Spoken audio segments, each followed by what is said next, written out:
한 대학교 강의실에서 있었던 일입니다.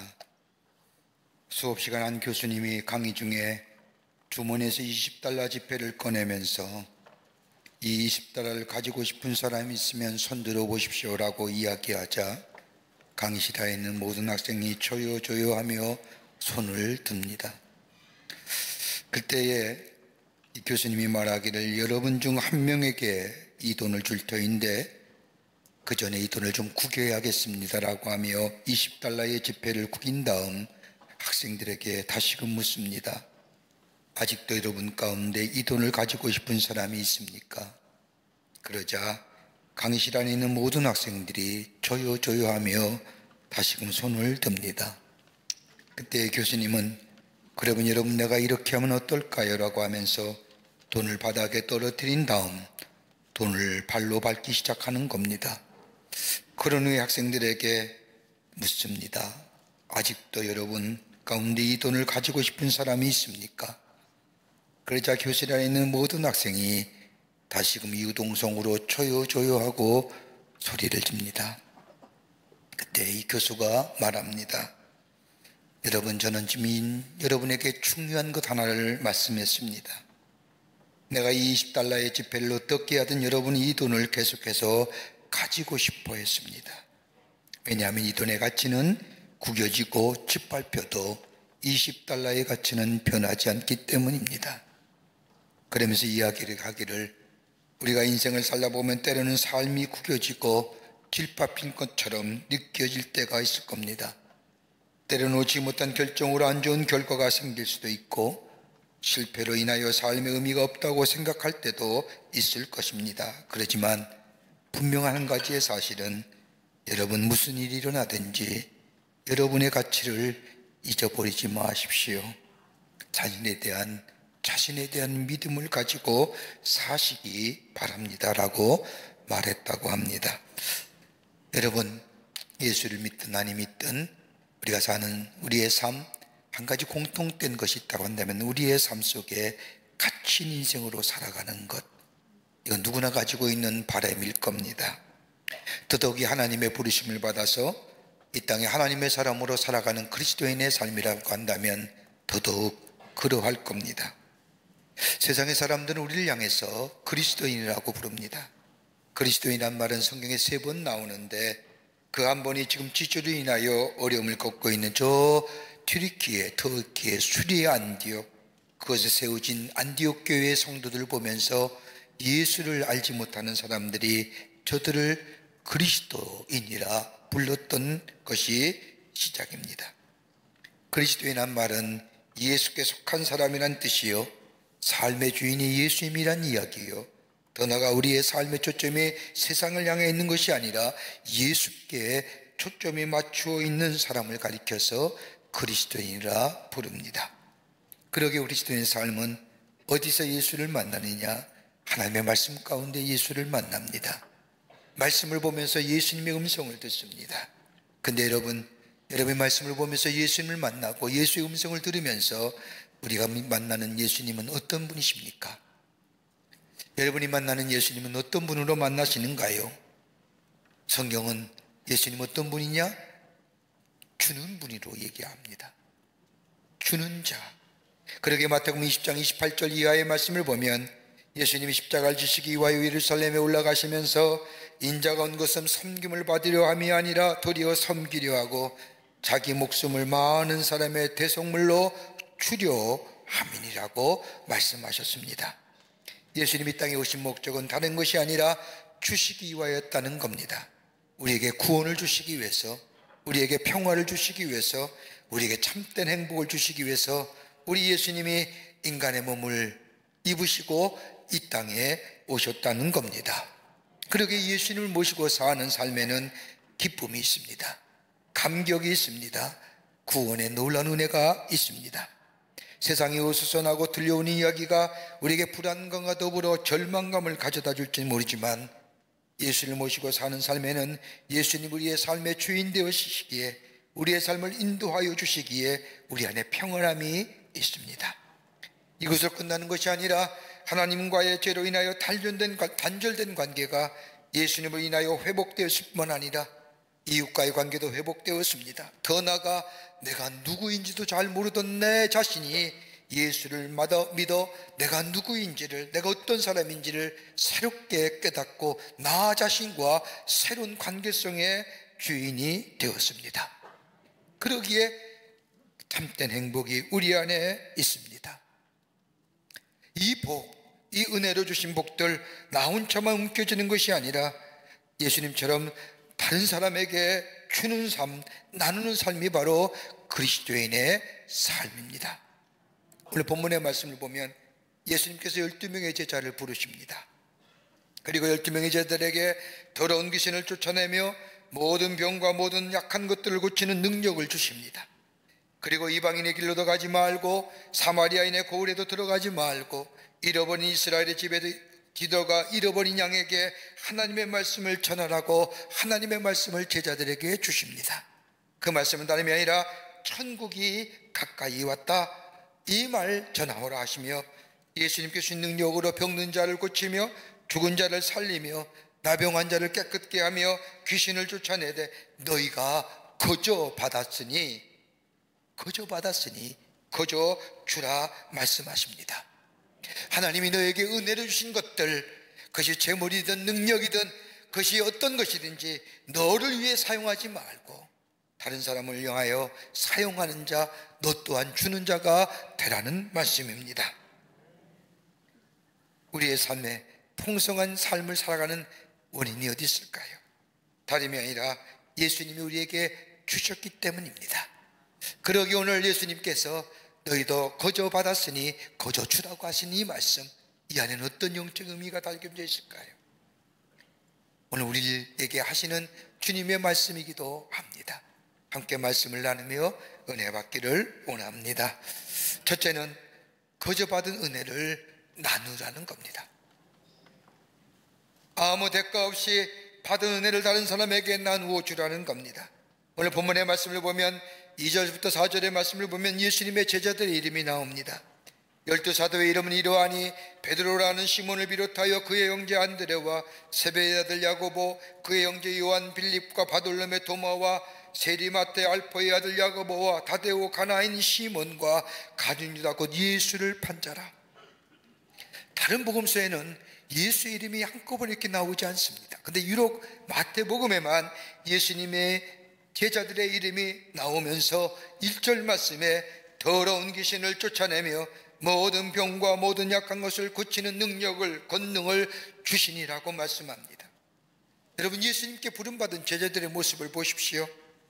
저 사람들은 인간적으로 볼 때에 변변치 못한 사람입니다. 갈릴리 호숫가에서 고기를 잡던 사람들입니다. 그러기에 저들의 인생의 터전은 갈릴리 호수입니다. 당시 어부라고 하면 인생의 가장 밑바닥에 사는 사람들이에요.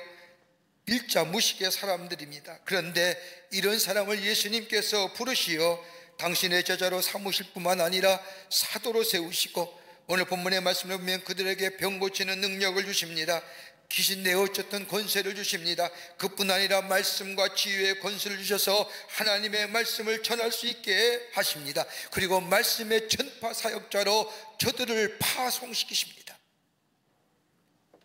좀 쉽게 얘기한다면 예수님이 저들에게 기회를 주시고 용기를 주시고 능력을 주시고 성령의 역사하심을 허락하십니다.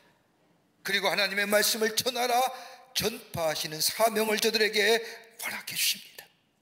보잘것없는 갈릴리 호수를 등지고 살면서 어부로 일생을 마쳐야 할 저들의 삶 속에 하나님의 은혜가 임하여 제자가 될 뿐만 아니라 사도가 될 뿐만 아니라 능력 있는 자들 뿐만 아니라 더 나아가 하나님 나라의 복음을 전하는 하나님 나라의 선포자로 말씀 전하는 자로 세우신 것들.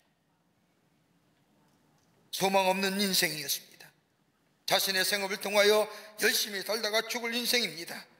그런데 예수의 제자가 되고 능력과 권능과 지혜를 가지고 하나님 나라의 복음을 전할 수 있는 제자가 되었다는 것은 전적인 하나님의 은혜입니다. 여러분, 은혜는 내게 거저 주시는 겁니다. 은혜는 다른 사람과 비교하는 것이 아닙니다. 어떤 자는 은혜에 대하여 저 사람은 많이 있고 나 사람은 적게 있다, 이렇게 상대적으로 비교하는 것이 은혜가 아닙니다. 굳이 우리가 은혜의 품사를 얘기한다고 한다면 절대적이라는 겁니다. 은혜는 상대적으로 평가하는 것이 아닙니다. 하나님이 내게 주신 나만의 은혜가 있습니다. 그러기 은혜의 고유한 성격은 절대적이라는 겁니다. 여러분, 우리가 잘 아는 바울을 보십시오. 그는 자신의 육체의 가시 때문에 하나님 앞에 엎드려 3번씩이나 간절히 기도합니다. 그때 하나님께서 바울에게 들려주신 기도의 응답은 내 은혜가 내게 족하다라고 하는 겁니다. 은혜의 절대성입니다. 이것이 내게 누릴 은혜라는 겁니다. 그러기에 은혜는 상대적으로 바라보는 것이 아닙니다. 하나님이 우리에게 주는 절대적인 것입니다. 나와 같은 사람, 죄로 인하여 영원히 죽어야 할 사람, 전적인 타락된 우리들, 그럼에도 불구하고 우리를 구원하여 주신 하나님의 은혜, 나만의 은혜, 그 은혜에 감사하며 감격하며 사는 삶이 바로 예수 그리스도 안에 사는 그리스도인의 삶입니다. 여러분 가운데 하나님의 부르심에 대한 응답하지 않으려고 얼마나 발버둥치셨습니까?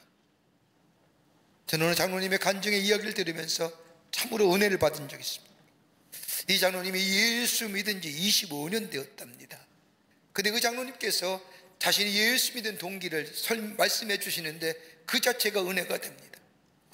이 장로님이 부인 되는 권사님이 교회를 다니시는데 우리 교회에 나오십니다.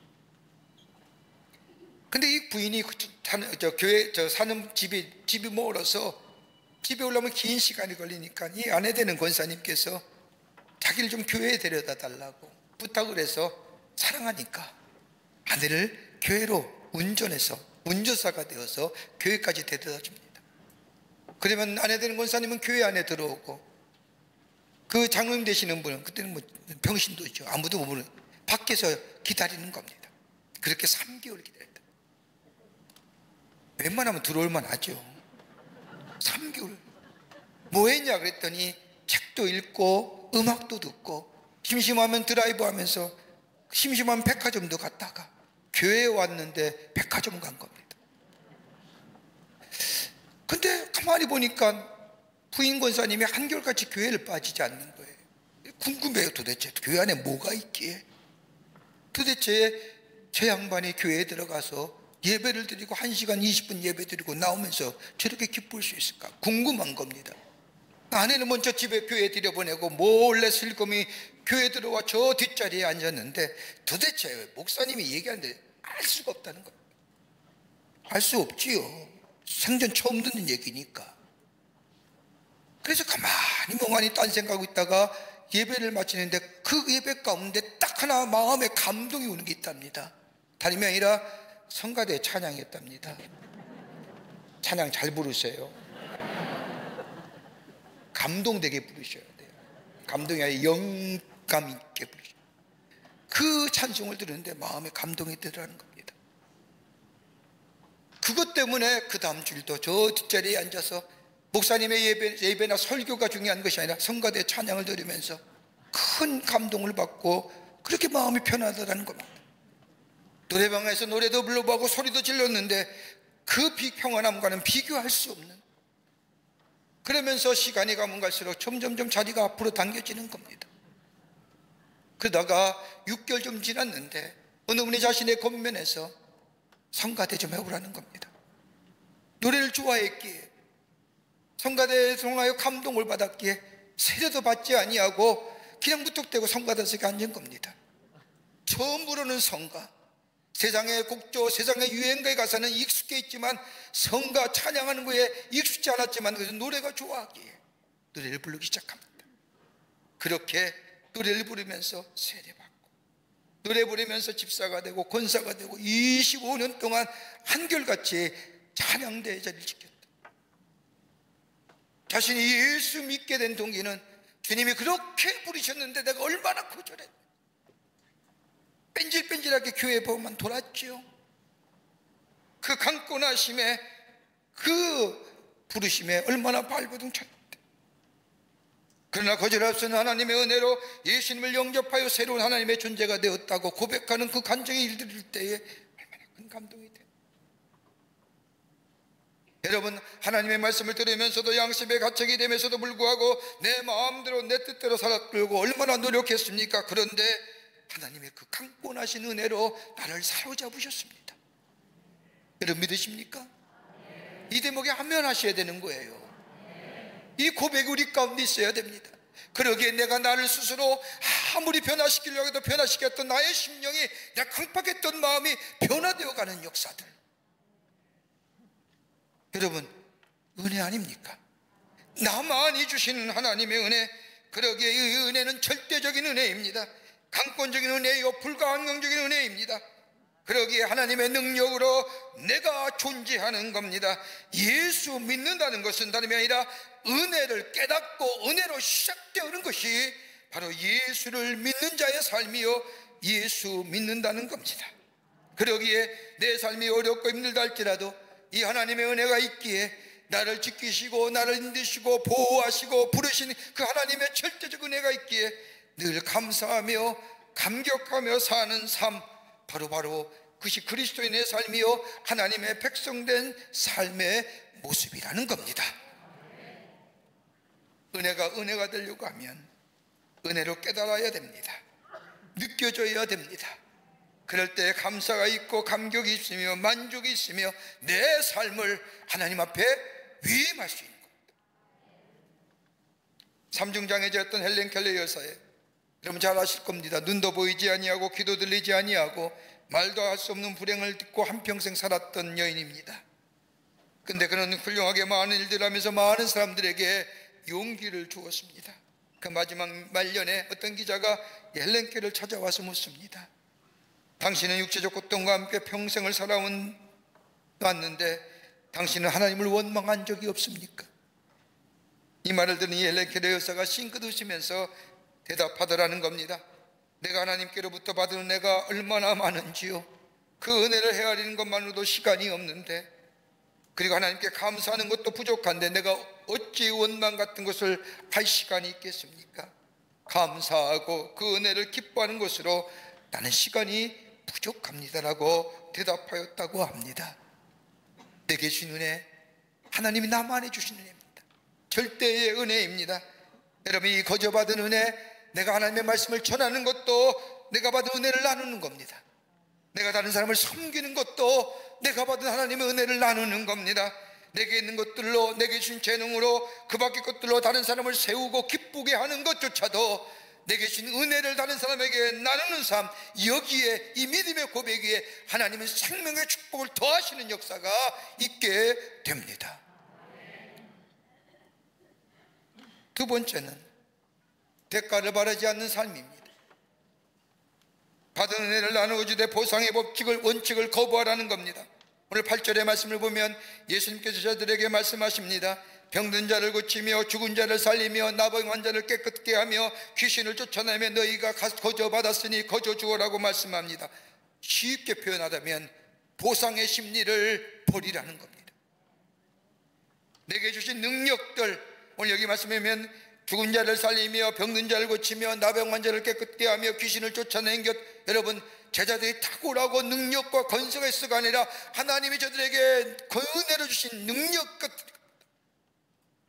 거저받은 겁니다. 이 거저받은 은혜를 나누며 보상의 심리를 갖지 말라는 겁니다. 보상의 심리를 버리라는 겁니다. 거저받았으니 거저주라고 하는 이 예수님의 말씀은 어떤 일을 행하였을지라도 보상을 바라지 말라는 겁니다. 여러분 가만 보십시오. 우리의 삶 누구에도 예외는 없습니다. 우리 마음속에 한 곳에 보상의 심리가 있습니다.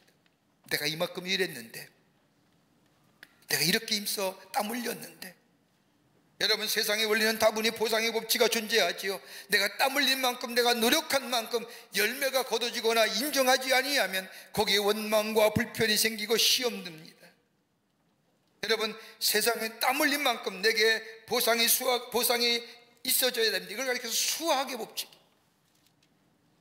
여러분 우리 주변에 수학의 법칙에 대한 이야기가 많지 않습니까? 뿌린 대로 거둔다, 돈을 낸 만큼 값어치 한다, 고통이 없어지는 얻어진 것이 없다, 콩 심은 데 콩 나고 팥 심은 데 팥 난다, 결실을 거둘 때가 있다. 여러분 다 수학의 법칙을 얘기하는 거예요. 예수님도 예외 없이 수학의 법칙을 말씀하십니다. 누가복음 6장 38절의 말씀을 보면 주라 그리하면 너에게 줄 것이요 곧 후히 되어 누르고 흔들어 넘치도록 하여 너에게 안겨주시리라. 주라 그리하면 내가 더 많이 주리라. 근데 여러분, 세상의 가치와 영적 세계의 가치가 다른 점이 있습니다. 수학이 똑같이 얻어지는데 세상의 가치는 나만의 만족과 나만의 풍요와 나만의 기쁨을 주는 것이라고 한다면, 영적 세계의 가치는 증폭의 역사가 있습니다. 다른 사람을 향하여 펼쳐나가는 것. 보상의 심리는 나만의 것들입니다. 나만의 만족을 위한 것들입니다. 그러나 영적인 세계에 저 하나님 나라에서 얘기하는 이 추수의 법칙으로 인한 보상의 심리는 나만의 위한 것이 아니라 다른 사람을 향하여 증폭의 역사를 가져오는. 여러분, 기독교에서 영성 훈련이, 영성 형성이라는 spiritual formation이라고 하는 것이 있습니다. 영성 형성이라는 것은 예수님을 닮은 선한 사람, 반대로 악한 사람을 형성되어져 가는 과정을 말합니다. 여러분, 가만히 보십시오. 우리가 인생을 살면서 우리의 육체의 씨앗을 뿌릴 때, 그 육체의 씨앗이 정욕적이고 욕심적이고 이기적이고 이런 것들이 우리의 삶 속에 이 육체 욕구에 넘어가 이 씨앗을 뿌릴 때, 이것은 뭐예요? 죄를 짓는다고 하는 거예요. 죄를 지을 때마다 우리의 마음밭에 무엇인가 뿌려지는 겁니다. 그것이 뿌리 내리게 될 때에, 그리고 그것이 자라게 될 때에 결국은 일그러진 본성의 수확이 거두어지는 겁니다. 반대로 성령에 관해서 영의 세계도 같은 법칙입니다. 성령께서는 씨와 성령 안에서 행하라고 말씀하십니다. 즉, 우리의 속사람이 하나님과 영과 깊게 연결되어 주께서 말씀하시는 대로 우리의 몸과 마음에 자원을 투자하게 될 때에 우리 중심의 깊은 곳에 무엇인가 심는 겁니다. 그럴 때에 시간이 자라며 그 뿌리가 내리고 자라게 될 때에 그리스도를 닮은 성령의 열매가 맺어지는 겁니다. 이 열매는 나만의 열매가 아닙니다. 여러분, 가만히 보십시오. 성령의 열매 9가지 열매를 얘기하는 성경에 나타나는 열매를 보면 다분히 다른 사람과 함께 나누는 증폭의 역사를 가져오는 거예요. 여러분, 신경과학자인 저 로날드 웹 박사가 발견한 웹의 법칙이라는 것이 있습니다. 그에 의하면 우리 안에 좋은 것을 생각하고 좋은 것을 행할 때 우리 안에 있는 뇌 속에 있는 기지액 속에 그것이 잠재적으로 의식되어진다는 거예요. 그러면 그 다음에는 선한 일과 선한 행동하는데 더 쉬워진다는 겁니다. 이걸 가리켜서 성경은 뭐라고 얘기해요? 세상은 습관이라고 얘기하지만 성경은 거룩한 습관. 내가 주님을 사랑하는 마음으로, 주님의 뜻을 행하는 마음으로, 주의 말씀 따라 살아가는 삶을 마음으로 내 마음밭에 이것을 심게 될 때 내 구조에서는 그 선한 일, 선한 행동이 기억되어지고, 다음번에 또다시 말씀을 보며 선한 일, 선한 행동할 때 그 일이 쉽게 이루어지는 거예요. 이걸 가리켜서 거룩한 습관이라고. 그러기에 유명한 저 찰스 듀그인이라는 사람은 얘기하기를 우리의 선택이 습관이 되고 습관이 인격이 되고 인격이 우리의 미래를 결정합니다. 바울은 갈라디아서 교회 성도들에게 편지하기를 갈라디아 5장 16절의 말씀을 보면 성령을 따라 행하는 자는 육체의 욕심을 이루지 아니하니라. 여러분, 이 말씀은 저 도널드 웹 박사가 얘기하기 2000년 전에 얘기했던 겁니다. 성령을 따라 살면서 우리의 뇌 속에 성령을 따라 행하는 삶, 선한 일, 하나님이 기뻐하시는 일을 우리가 행하게 되면 그 다음에 선한 일, 성령을 따라 행하는 일, 하나님을 기쁘시게 하는 일을 더 쉽게, 더 가능케 할 수 있고 아니라, 그로 인해서 우리에게 육체의 욕심을 이길 힘이 생길 뿐만 아니라 우리 안에 성령의 열매가 맺어지게 된다는 겁니다.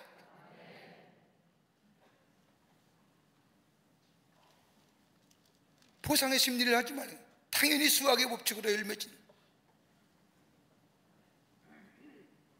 그러게 하나님 나라의 법칙은 보상의 마음이 없어야 된다는 겁니다.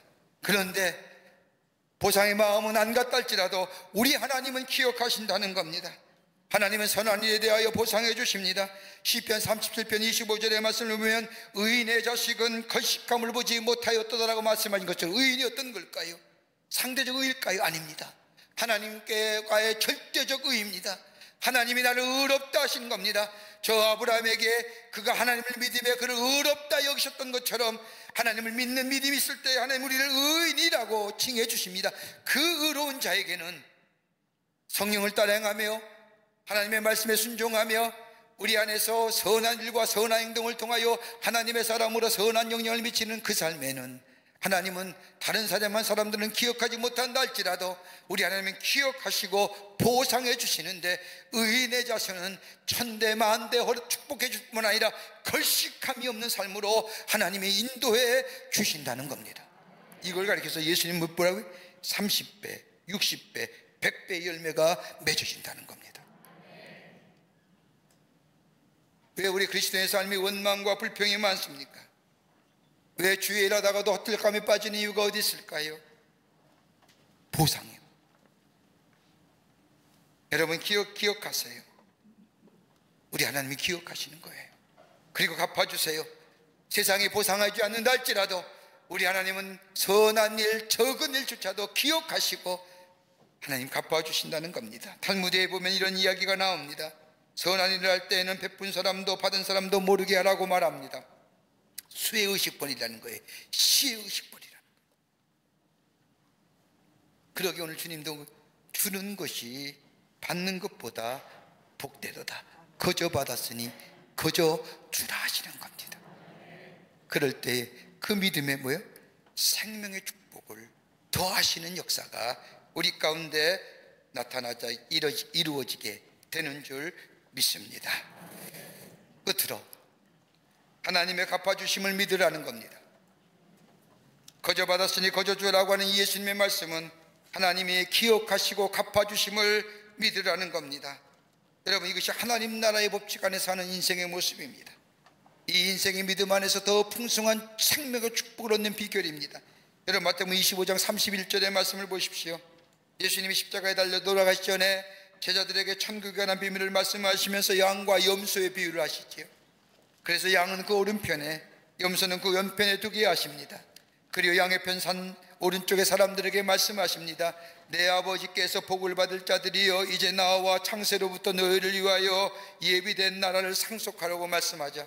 이 말씀을 들은 양의 편 사람들이 이야기합니다. 어찌 저희가 하나님 나라를 상속받을 수 있을까요? 이럴 때에 이 질문에 예수님이 말씀을 보면, 내가 줄일 때 너희가 먹을 것을 주었으며, 내가 목마를 때 마시게 하였으며, 내가 나그네 되었을 때 영접하였으며, 내가 옥에 갇혔을 때 와서 보았으며, 내가 벗었을 때 옷을 입혀주었으며, 내가 병들었을 때에 돌아보았느니라. 이 예수님의 말씀에 양의 편 사람들이 어렸대요. 그때 예수님께서 뭐라고 얘기합니까? 내가 진실로 너희에게 이르노니 너희가 여기 내 형제 중 지극히 작은 자 하나에게 한 것이 곧 내게 한 것이니라. 여러분, 여기서 작은 자가 어떤 자일까요?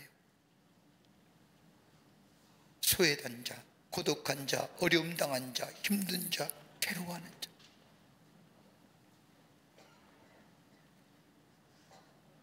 우리 하나님은 우리의 모든 것을 아실 뿐만 아니라 우리의 중심을 보시는 분이 우리 하나님이십니다. 그러기에 작은 선행이라도 우리 주님은 아십니다. 그리고 갚아주시는 분이 우리 하나님이십니다. 작은 선행 하나 할지라도 물 한 그릇 대접하는 것이라도, 나그네 될 때에 영접하여 밥 한 그릇 같이 대접하는 것조차도, 벗었을 때 옷을 입혀주는 그 작은 것이라도 우리 하나님은 기억하시고 결단코 하늘의 상을 잊어버리지 않겠다고 말씀하여 주십니다. 다른 사람은 알아주지 못한다 할지라도 내가 받은 은혜와 사랑을 다른 사람에게 나누어주며 거저 받은 이 은혜 거저 나누어주는 삶이 될 때 우리 하나님은 갚으시고 우리 안에 열매 맺게 하시고 이 믿음 안에서 우리의 생명의 축복을 더하시는 역사가 우리 가운데 있게 됩니다. 미국의 한 여자 청년이 인도 선교사로 가기로 소원하고 신학교에 들어가 선교학 공부를 합니다. 학교를 졸업하고 이제 소원하는 대로 선교사를 떠나기 위하여 언어 훈련까지 다 마쳤습니다. 막상 떠나려는 마당에 어머니가 임종을 맞이하게 됩니다.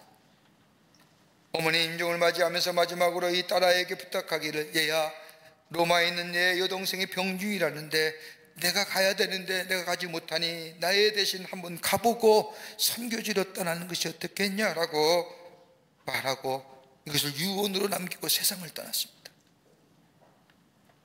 이 선교사는 어머니 약속대로 로마로 갔습니다. 가보았더니 동생은 아파서 누워있고, 그리고 동생에게는 아들 셋, 딸 둘의 조카가 있는 겁니다. 다 어렸습니다. 설상가상으로 동생이 죽은 후에 얼마 안 되어 동생의 남편마저 죽었습니다. 갑자기 조카 5을 떠맡게 되니 선교사 난처하기 그지없습니다. 선교지로 떠날 시간은 점점 가까우는데 도저히 조카들을 두고 떠날 수가 없습니다. 결국 이 선교사는 선교지로 떠나는 것을 포기하고 선교부에, 자신이 속해 있는 선교부에 편지를 띄웁니다. 아마도 하나님의 뜻이 다른 데 있는 것 같습니다. 저는 선교사로 떠날 수가 없을 것 같습니다. 이렇게 편지한 후에 이 선교사는 조카를 믿음으로 정성껏 보호하며 키우기 시작합니다. 이렇게 25년이 지났습니다. 25년이 지난 가운데 5명의 조카 가운데 3 남자 조카가 선교사로 자원합니다. 인도에 선교사로 가겠다는 겁니다. 그녀 다시 자신의 속해 있는 선교부에 편지합니다. 여러분, 하나님이 나의 기도를 25년 만에 3배로 갚아주셨습니다. 이 3 선교사를 인도에 파송합니다. 사랑하는 여러분, 우리 하나님은 거저 하나님이 아니십니다. 하나님께서 하신 일 따라 행하는 자 하나님이 갚아주시되 넘치는 것으로 갚아주실 뿐만 아니라 우리 안에 열매 맺게 해주십니다. 그것이 30배, 60배, 100배의 열매입니다. 그러기에 선을 행하되 낙심하지 말지니 때가 이름에 거두리라고 하시는 말씀, 우리 마음속에 선한 마음으로 할 때 오히려 우리에게 어려움 다가올 때가 있습니다. 낙심하지 마십시오. 절망하지 마십시오. 하나님이 갚아주시고 위로해 주시며 우리 아픔을 통하여 하나님의 구원의 역사를 일 뿐만 아니라 하나님은 그 믿음을 기쁘게 받으시고 우리 안에 생명의 더함의 축복으로 넘치게 허락하여 주시는 줄 믿습니다. 이런 믿음으로 예수 그리스도의 사랑을 전하며 이 땅에 하나님의 나라를 놓아가는 여러분과 저와 되시기를 주의 이름으로 축원합니다. 하나님 감사합니다. 저희를 주께서 사랑해 주셔서 하나님의 자녀 삼으심에 감사합니다. 받은 은혜가 참 많은데 잊어버리고 살 때가 많습니다. 주신 은혜에 감사하며 감격하며 자족하며 이 은혜를 나누어 이 땅에 선한 영향을 이루어 하나님 나라가 널리 증거되는 저희들의 삶으로 주님 삼아 주시옵소서. 감사하며 감격하며 기쁨으로 살아가는 저희들로 주께서 삼아주시며 주신 놀라운 은혜 안에서 베품으로 인하여 주의 신 축복도 더불어 누리며 생명의 축복을 더하는 역사가 있게 하여 주시옵소서. 감사하며 예수님의 이름으로 기도하옵나이다. 아멘.